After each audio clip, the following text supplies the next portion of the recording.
Hey third graders, today we are going to talk about being a careful reader. Sometimes when we read new texts, we come across words that are new to us or run into words that we thought we knew, but the meaning in our heads didn't make sense in the text. As readers, we know that we can't just skip over words and leave them behind. We must figure out a way to define those new words so we can truly understand what the writer is trying to tell us. So here's some strategies for doing that. When the meaning of a word breaks down, that means you don't know what it is. You can reread that part of the text for understanding. Slow down your reading, slow your reading rate. Ask yourself, can I visualize what is happening? Can I create a picture in my mind? Do I understand the important details of the text? Will that help me figure out the word? And what do I feel? Is the author trying to make me feel something? And when I feel that, does it help me understand the word? I can also reread the words around the word I don't know and think about what would make sense based on your background knowledge and context clues. Or I could look for familiar parts of the words like prefixes, suffixes, and root words that remind you of other words you may know. So today we're going to be using the text, insects, using color to keep alive.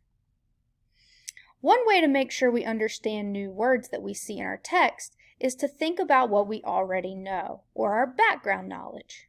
Recalling experiences, that means remembering experiences we've had with our friends or family, all the things we've read and learned about, and even things we notice or observe, gives us insight into figuring out those tricky words.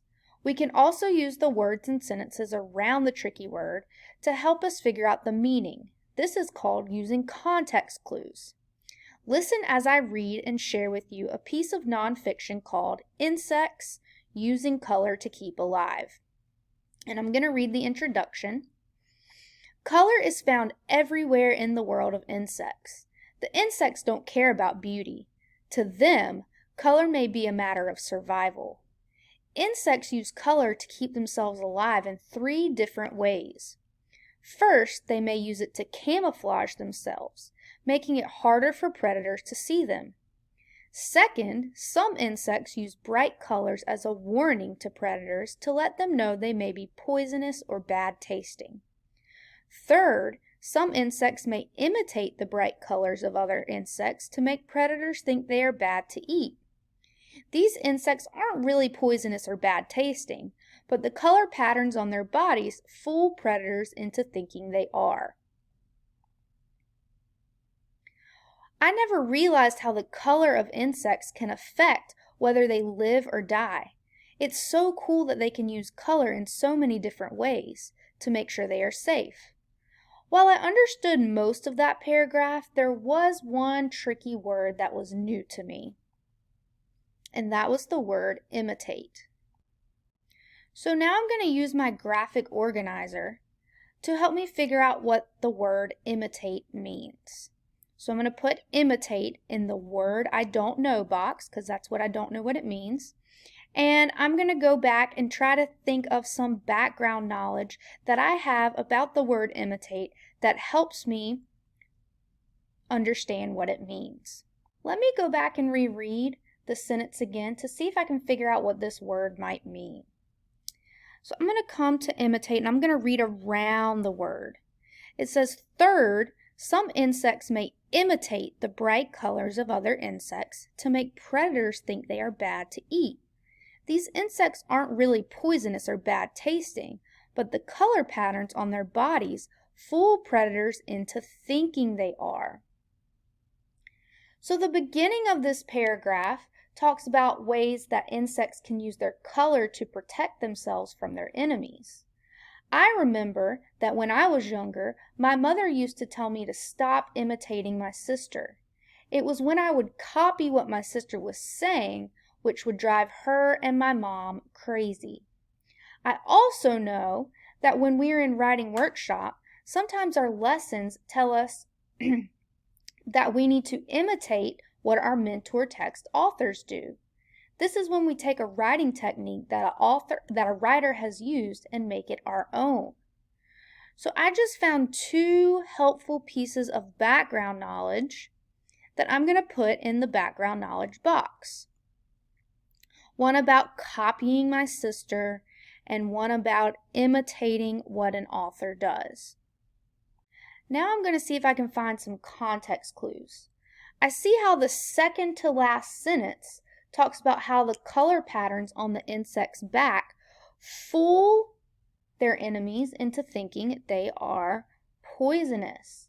It sounds like they are tricking the enemies by looking like something that they are not, almost like they are copying another pattern. So I'm going to add that to my clues box. And now I'm going to reread that paragraph that one last time and see if I can figure out what this word means. Color is found everywhere in the world of insects. The insects don't care about beauty. To them, color may be a matter of survival. Insects use color to keep themselves alive in 3 different ways. First, they may use it to camouflage themselves, making it harder for predators to see them.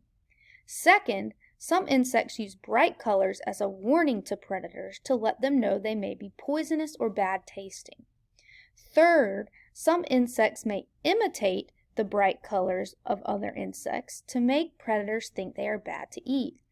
These insects aren't really poisonous or bad tasting, but the color patterns on their bodies fool predators into thinking they are. So, did you notice how I thought about what I already knew about the word and where I had heard it before to help me define it? I think that this word means to copy something. If I go back and read it in the sentence and I replace the word imitate with the word copy, let's see if it makes sense. Third, some insects may copy the bright colors of other insects to make predators think they are bad to eat. Wow, I think that really makes sense. Let's try this again. Let's read the second paragraph together. Tiger moth. This moth's brilliant colors are a warning that it has a terrible taste. It also has a tiny face on its back, but nobody is really sure if this also helps protect it. Can you find the face on the moth's back? I see some eyes, a nose, and a mouth right here. Hoverfly and hornet moth.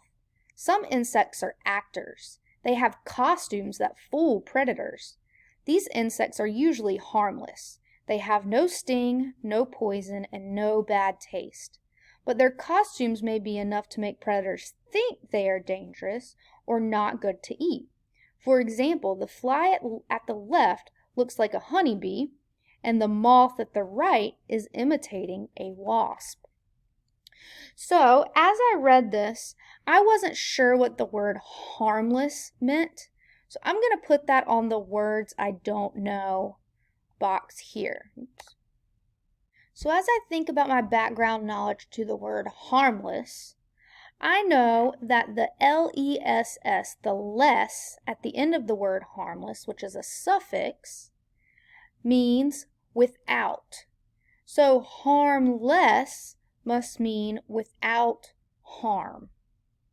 I also know that I am really afraid of snakes, but I've heard a lot of people tell me that many snakes are harmless and that we shouldn't kill them just because they look scary. Now that I've activated my background knowledge, I'm going to go back and see if I can find some context clues around the word harmless. So I'm going to read around the word and see if I can find something that helps me. It says some insects are actors. They have costumes that fool predators. These insects are usually harmless. They have no sting, no poison, and no bad taste.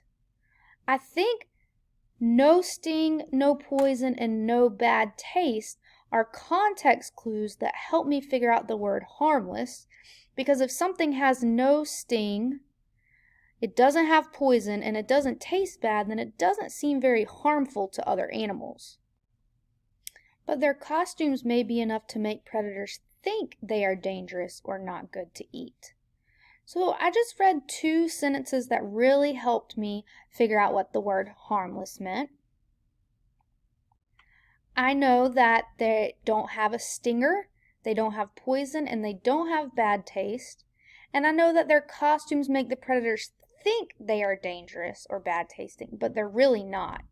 So, using my background knowledge and the context clues from the text, I don't think that this animal is really that bad or dangerous to other predators.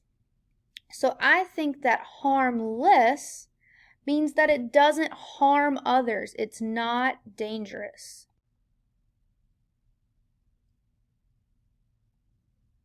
As we read our text today, remember to continually monitor for meaning by asking yourself if what you are reading is making sense.